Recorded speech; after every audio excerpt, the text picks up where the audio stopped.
kabla ya yote tutaomba ujitambulishe ili ambaye hakujui haweze kukufahamu na ambaye hajajua wewe ni nani haweze kukujua wewe ni nani. Karibu. Amina.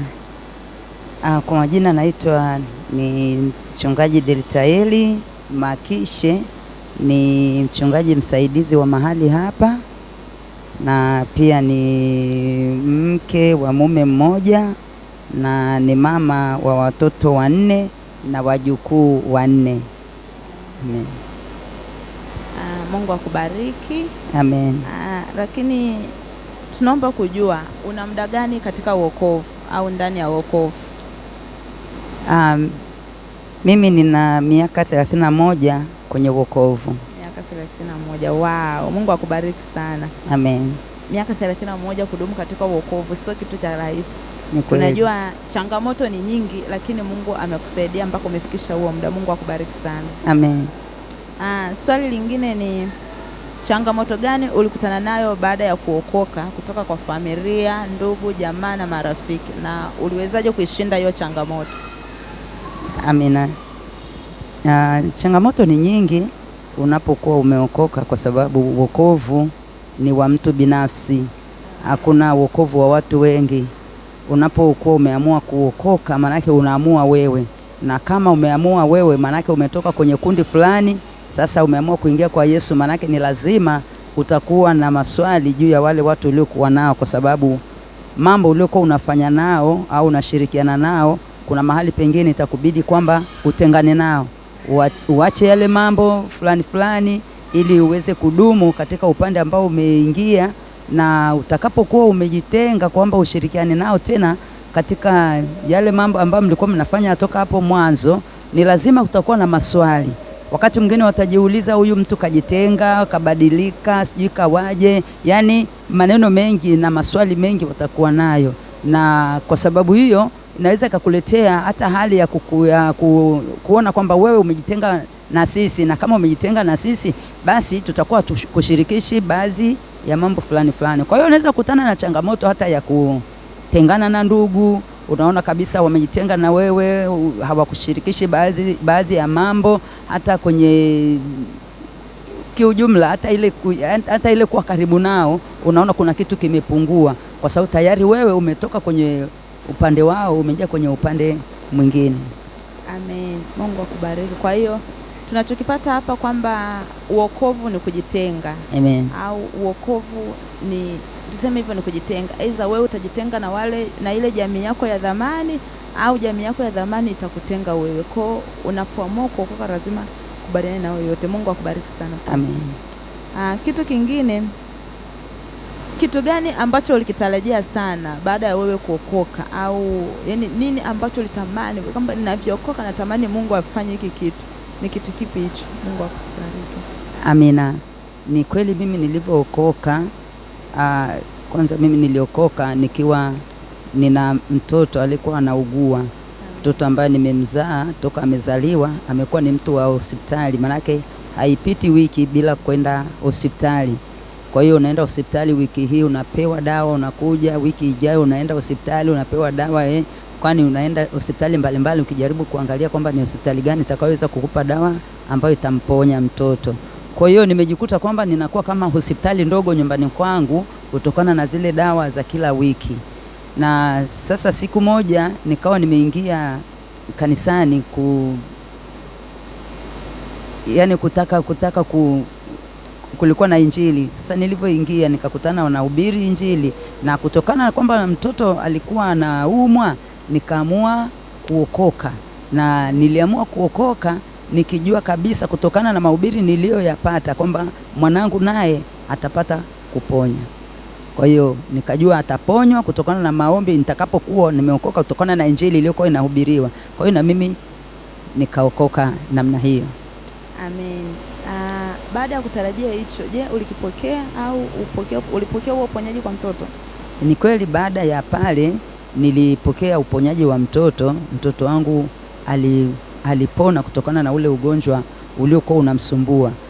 Pamoja na kwamba sio pale siku hiyo, lakini kwamba nilipata mabadiliko makubwa.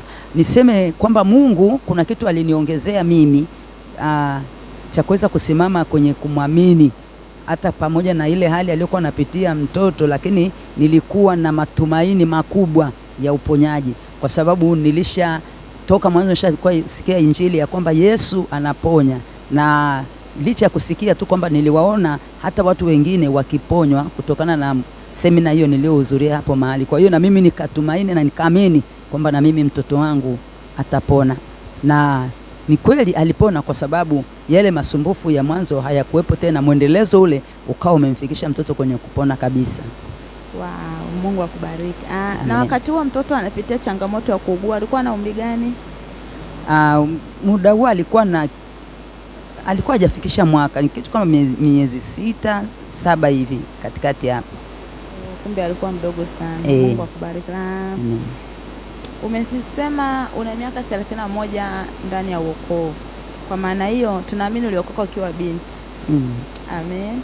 Sasa uliwezaje kuzishinda changamoto za ubinti ukiwa umeokoka? Hata kama uliokoka ukiwa tayari uko kwenye ndoa, lakini kuna zile changamoto ndogo ndogo ukiwa bado binti unakutana nazo. Wewe uliwezaje kuzishinda? Karibu. Amina.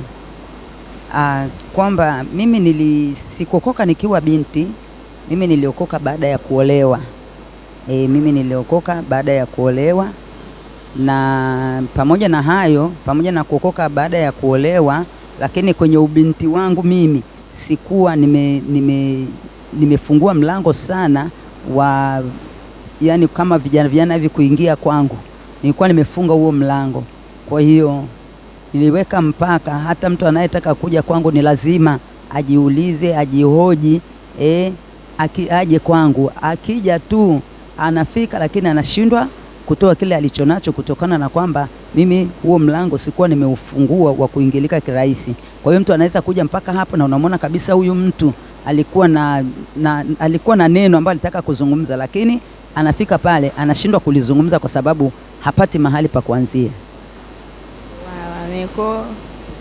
Ni kwamba ulikuwa umeweka mipaka. Niliweka mpaka kuniingilia rahisi.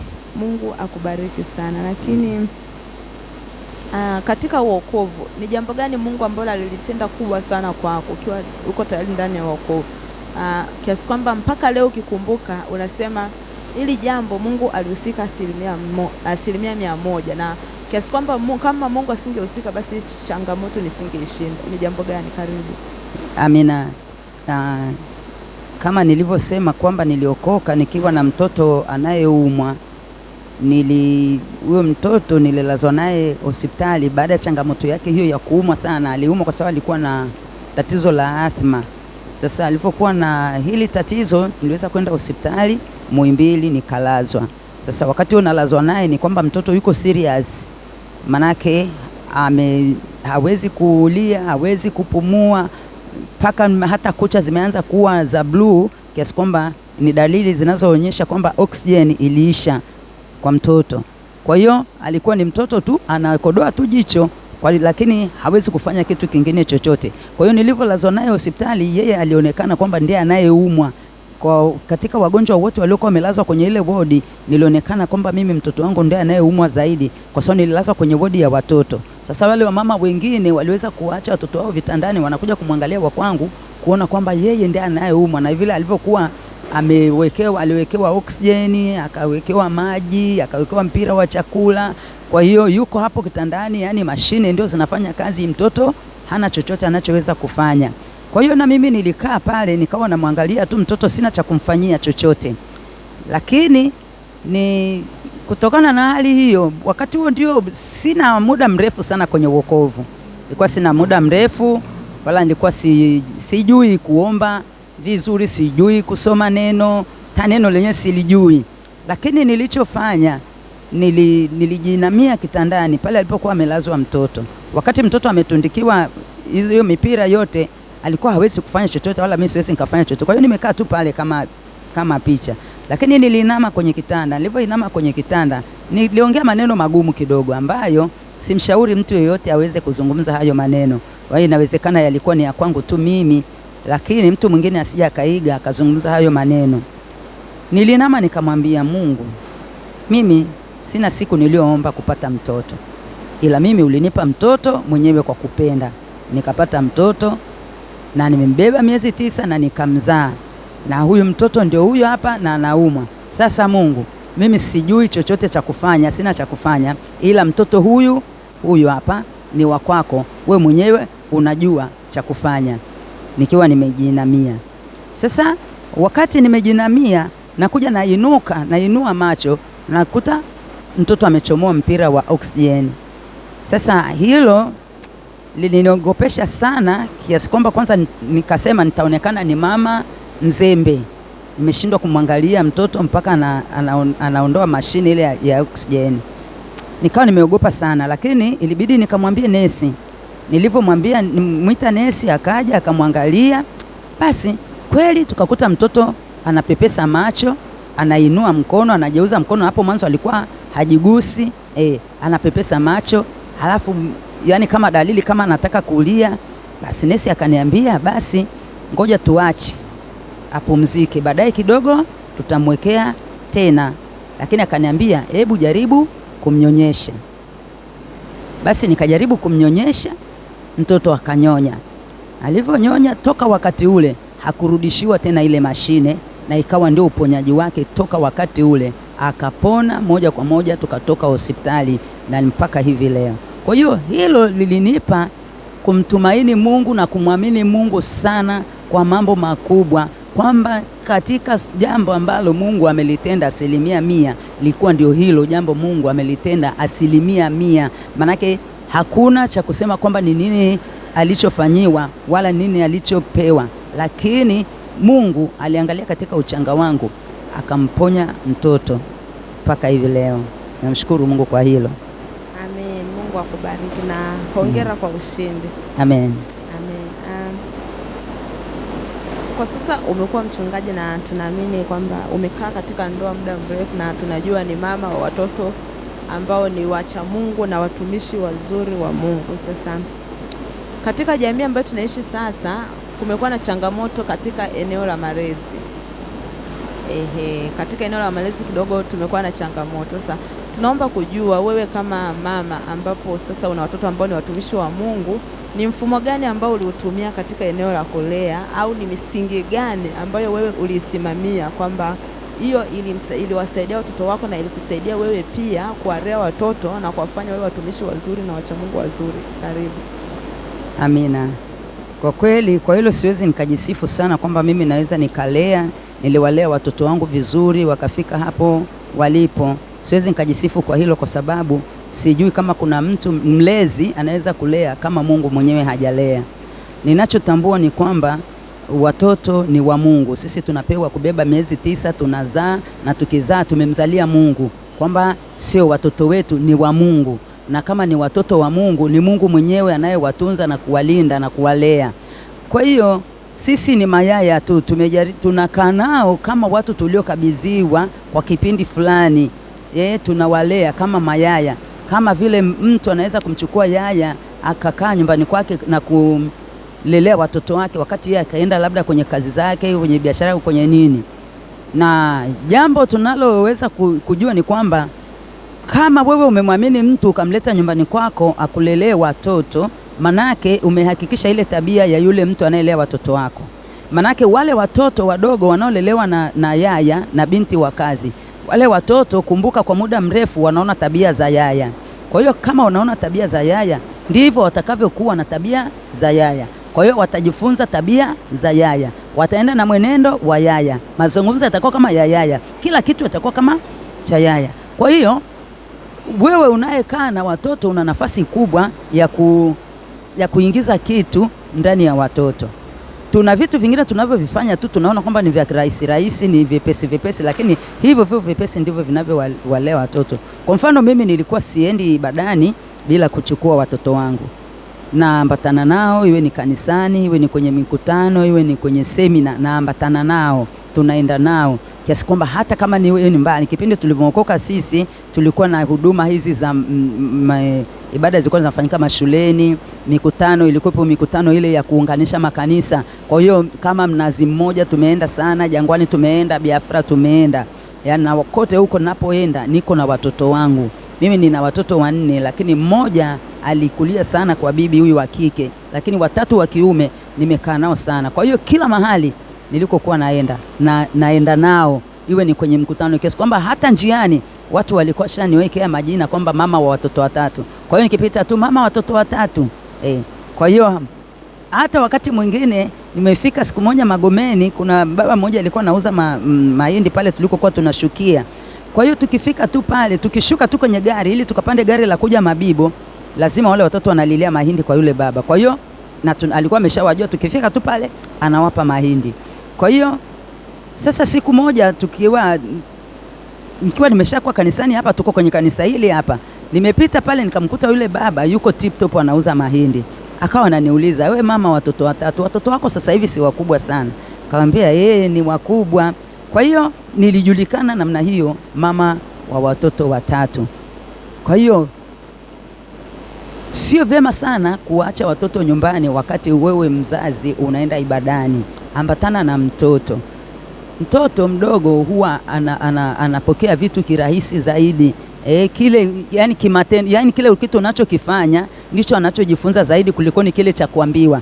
Tamwambia kaa hapa nikufundishe neno, kaa hapa nikufundishe hiki. Yani ni ngumu kushika, lakini akiona kile unachokifanya huwa anakishika zaidi, anakishika kwa urahisi, na hata ukimuuliza swali kwa kile ulichokifanya anakujibu kwa urahisi zaidi. Kwa hiyo huwa wanajifunza kwa matendo.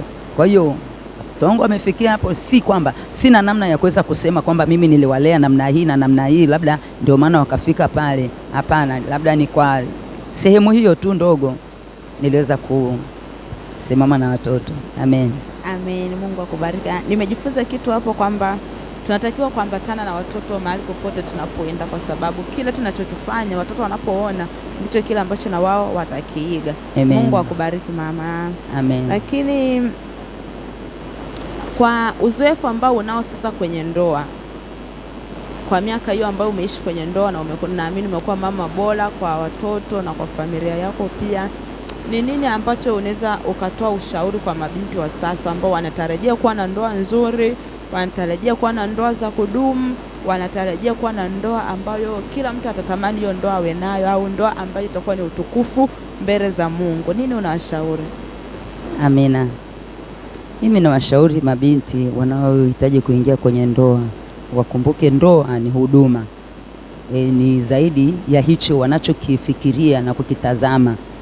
Ndoa ni huduma, kwamba unapokuwa umetaka kuolewa manake unaenda kuingia kwenye huduma, na kama unaenda kuingia kwenye huduma kuna mambo mengi, manake kule unakoenda unaenda kuingia sasa kwenye familia ambayo unahitajika kwamba uwajibike kwenye maeneo mengi. Sasa utakuta kwamba binti unataka kuingia kwenye ndoa, hujui hata kujitegemea, hujui hata kufanya mambo yako mwenyewe, hata mambo ya ndani tu hujui, mambo ya usafi hujui kitu chochote, hujishughulishi kwa jambo lolote. Yani wewe unawaza kwamba niende kwa mume tu, kwa sababu nikifika kwa mume atakuwa ananiletea tu. Mimi nitakuwa nakaa, napika, nafua, basi hivyo ndio malengo ya kuolewa. Lakini ni zaidi ya hapo, kwamba unapoolewa unaenda kuingia kwenye majukumu. Mithali 31 inamtamka mke mwema. Mke mwema sio mwema tu kwamba anajua kupiga magoti na kumpelekea mume maji. Hapana, mke mwema lazima vitu vya nyumbani pale aweze kuvisovu. Mfano, kuna jambo mume amepungukiwa na kitu, lazima mama huo unajishughulisha ili uweze kumsaidia mwenzio unaenda kukaa naye. Na jambo lingine, hata kabla hujamsaidia, wewe unapoenda kuingia kwenye ndoa ni lazima uwe, kabla hujaolewa, umejishughulisha, una vitu vyako. Sio binti unaenda kuolewa unaenda kwa mume wako eti na begi la nguo. Viungo vyako tu ulivyojinunulia basi ndio kazi uliofanya katika ubinti wako. Huna chochote ulichojinunulia. Haifai namna hiyo. Manake mnapoenda kuoana manake mnaenda kushirikiana. Binti, jitahidi kwamba unapokuwa binti jitafutie vitu vyako. Kwa mfano mimi nilivyokuwa binti, mimi katika familia yetu tuliokuwa hatakuwa watu wa hali ya juu sana, tukua matajiri sana, wazazi wangu hawakuwa matajiri sana. Watoto tulikuwa tunajitegemea kwenye kufanya vibarua.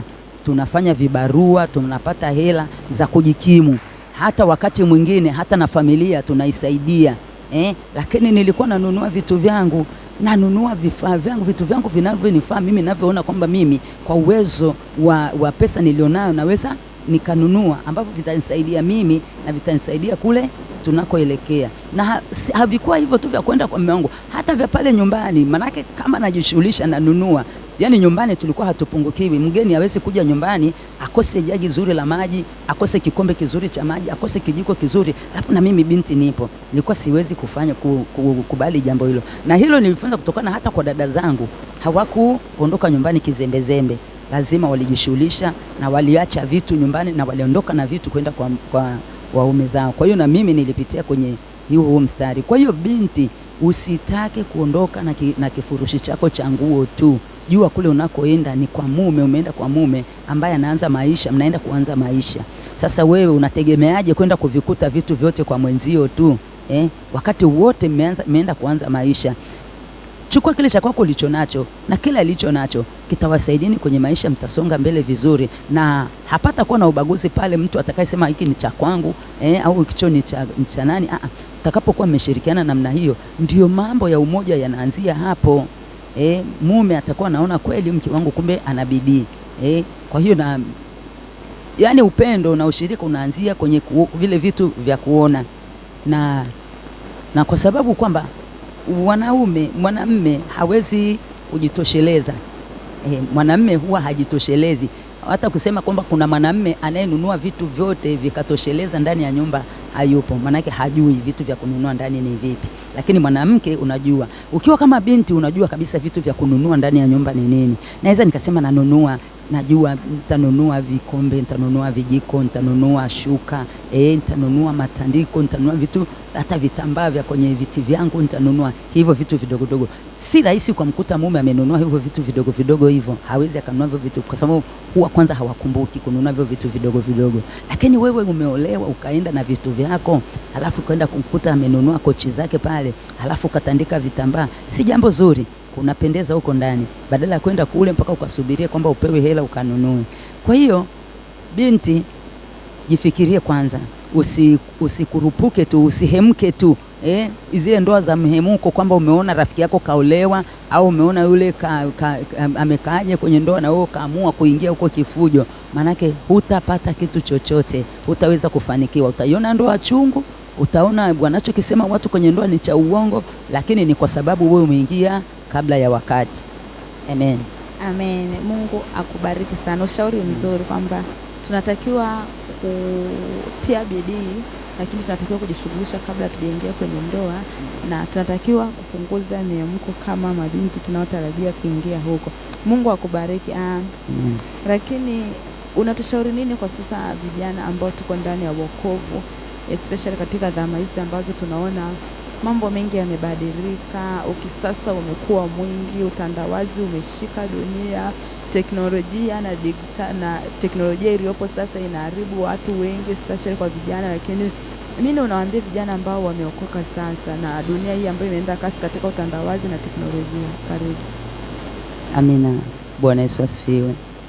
Ninachoweza kusema ni kwamba hakuna Mungu wa nyakati zile na Mungu wa nyakati za sasa.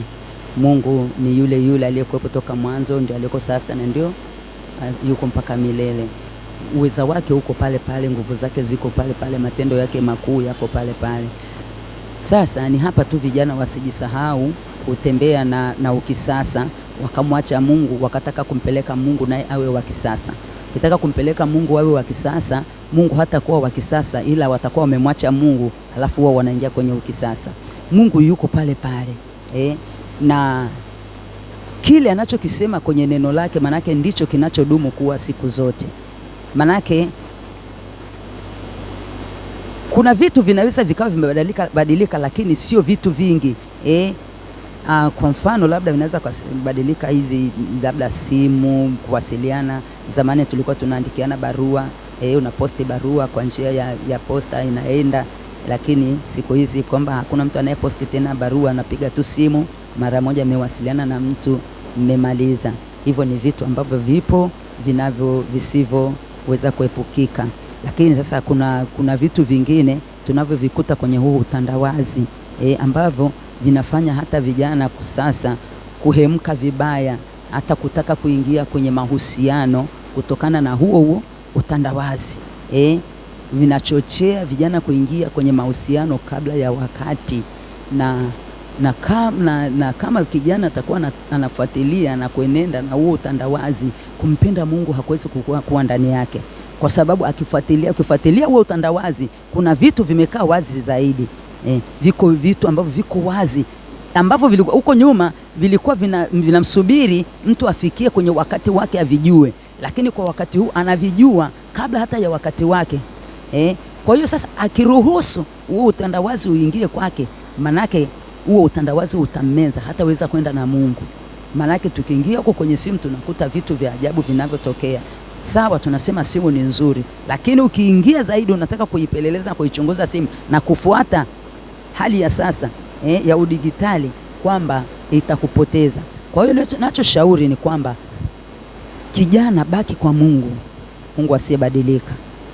Kama ni maombi, omba. Ama ni kumtafuta Mungu, mtafute Mungu. Mungu yeye habadiliki. Mungu yeye sio wa zamani au ni wa kisasa, ni yeye yule jana, leo na hata milele, habadiliki.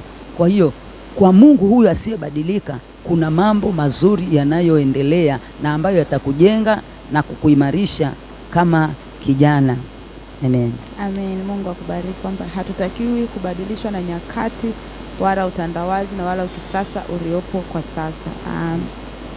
Tunashukuru kwa majibu, lakini naomba kujua wito wa kichungaji ulikujaje kwako? Amina. Wito wa kichungaji ni historia ndefu kidogo, lakini nitajaribu kusema kwa kifupi tu. Mimi wito wa kichungaji, mimi labda kwa kifupi, mwanzo ni watu walikuwa wananiita mchungaji, lakini nilikuwa nakwepa sana hilo eneo, kwa sababu nilikuwa nawaonea huruma wachungaji namna wanavyochunga. Nilikuwa naona makanisa mengine namna wanavyopambana na washirika, namna wanavyopitia kwenye hali ngumu. Sasa nikawa nawaza, kweli mimi wananiita mchungaji, niingie kwenye uchungaji hivi?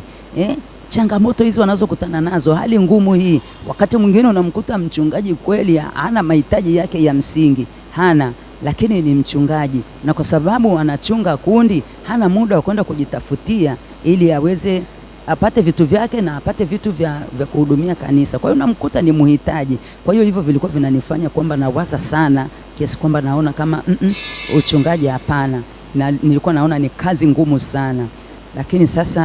Lakini huduma, nilikuwa nafanya huduma za kichungaji, nafanya huduma za kichungaji, hudumia watu hivyo namna hiyo.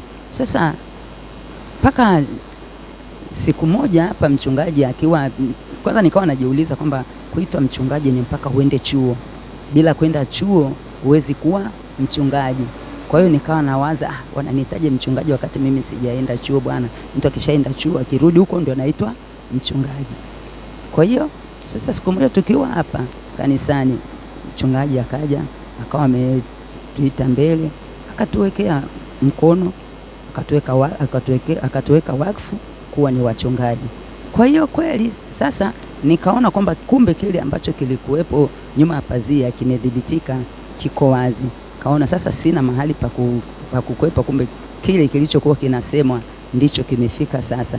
Kwa hiyo nikadhibitishiwa kwa namna hiyo kwamba huko nyuma ilikuwa kama yani inawezekana haiwezekani, lakini ilipofika siku hiyo ndio kadhibitika kwamba ndio hivyo. Amen.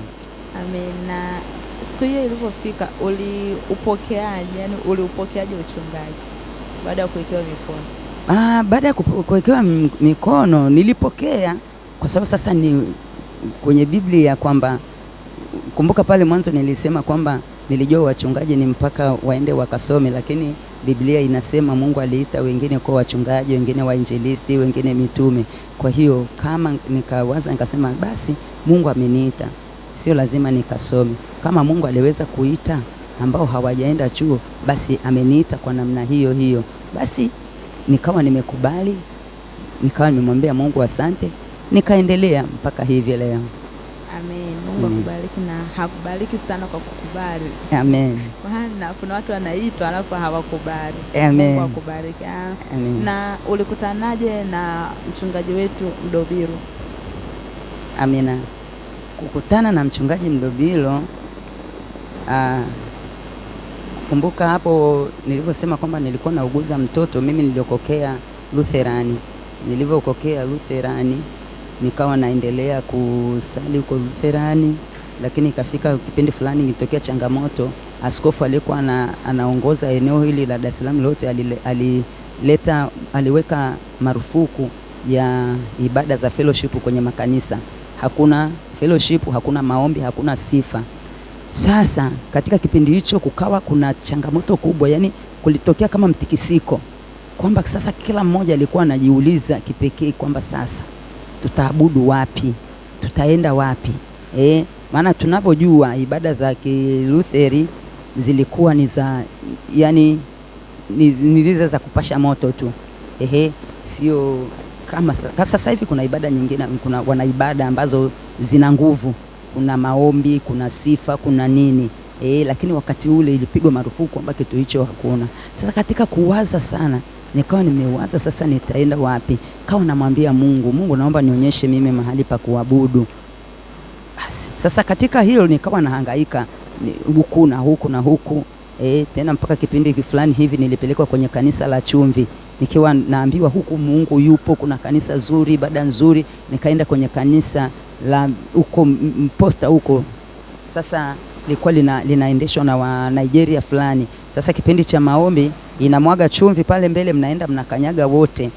Sasa mimi nilivyoenda huko, lakini toka naingia pale kwenye hilo ananiambia ni kanisa, nilijisikia kukosa amani. Lakini kwa sababu sasa nimeshaalikwa na rafiki yangu, nafanyaje? Nikae tu hapa mpaka tutakapomaliza ibada. Lakini nilikosa amani mwanzo wa ibada mpaka mwisho wa ibada. Na wakati wanaita watu wote watoke mbele ili wakakanyage chumvi, manake ndio kuombewa kwenyewe. Na mimi nilitoka, unavua viatu unaenda kukanyaga chumvi. Nimeenda kukanyaga chumvi, naona watu kama yani mapepo yanalalamika, lakini mimi sina chochote ninachokisikia, sina. Mpaka nikawa nashangaa. Sasa najiuliza, mimi sijaokoka au mbona hawa wanalalamika kama mapepo yanaungua? Mimi mbona sioni kitu chochote? Basi nikawa najisemea mwenyewe, sasa si wakati huo mchanga, sasa inawezekana kwamba mimi sijaokoka vizuri. Basi tukamaliza ibada pale tukaondoka, lakini nikamwambia rafiki yangu, asante kwa kunileta, lakini siku nyingine tena usinilete kwenye sehemu kama hizi.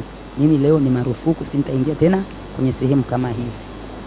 Kweli kaendelea hivyo, sikuenda naye tena. Ila sasa nikawa natafuta mimi mwenyewe, nikawa naenda sasa kwenye haya makanisa walikuwa wanahubiri, wanafanya ibada Pentecost, walikuwa wanafanyia mashuleni.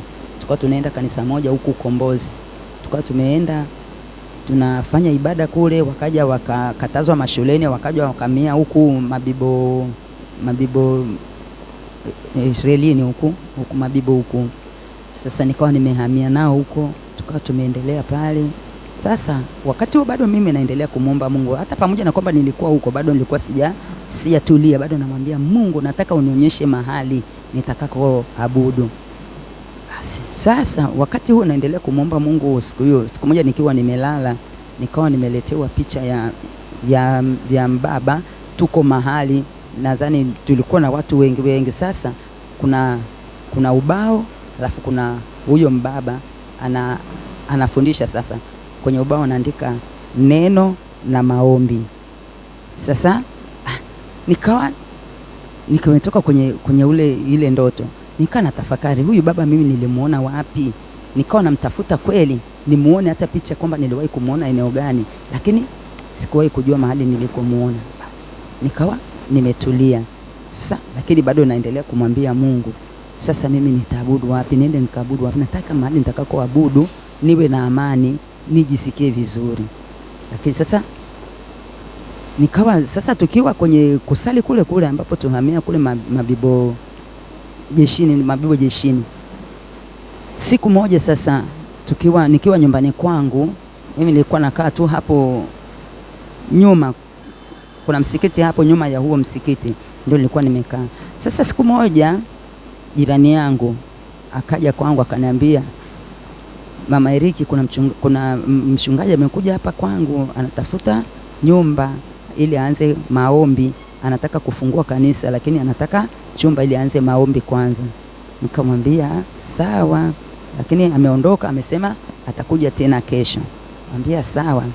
Basi akaondoka, Kesho yake akarudi, na alivyorudi akaja akaniita akaniambia njoo muone amekuja. Tukaenda tukamuona, tukamsalimia, basi tukarudi.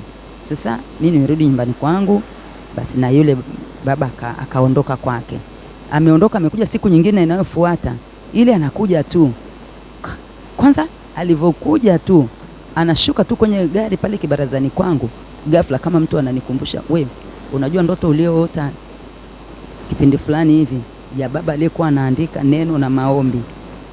Yaani nilivyokumbuka hivyo, nikaona picha ni ya yule baba na kaunda suti aliyokuwa amevaa ndio ile ile aliyokuwa amevaa siku hiyo hiyo. Basi nikasema kweli huyu baba nilimuona kwenye ndoto. Basi nikasema ngoja kwanza niangalie. Sasa akaanza ibada ya maombi pale. Alivyoanza tukawa tunaendelea, anafundisha neno na maombi, neno na maombi, neno na maombi. Sasa mpaka kanisa lilivyokuja kuhama likahamia kwenye eneo moja hapo ambapo ndio tulianza sasa kanisa. Basi ndio nikatoka siku hiyo nilivyomuona nilijisikia amani, nikajisikia kama kuna mzigo nilikuwa nimeubeba nimetua, kuna kiu fulani nilikuwa nayo imeondoka. Kwa hiyo nikamshukuru Mungu, nikamwambia Mungu nakushukuru maana naona mahali sahihi ulikokuwa umenipangia ni hapa. Kwa hiyo toka wakati huo sikuwahi kujuta, sikuwahi kutangatanga, sikuwahi kutoka nasema naenda kanisa fulani, naenda kuabudu kanisa fulani. Hata wakati mwingine kwamba kwa sababu nilihamia mbali huko, nimejaribu sana kwenda kwenye makanisa mengine lakini nimeshindwa.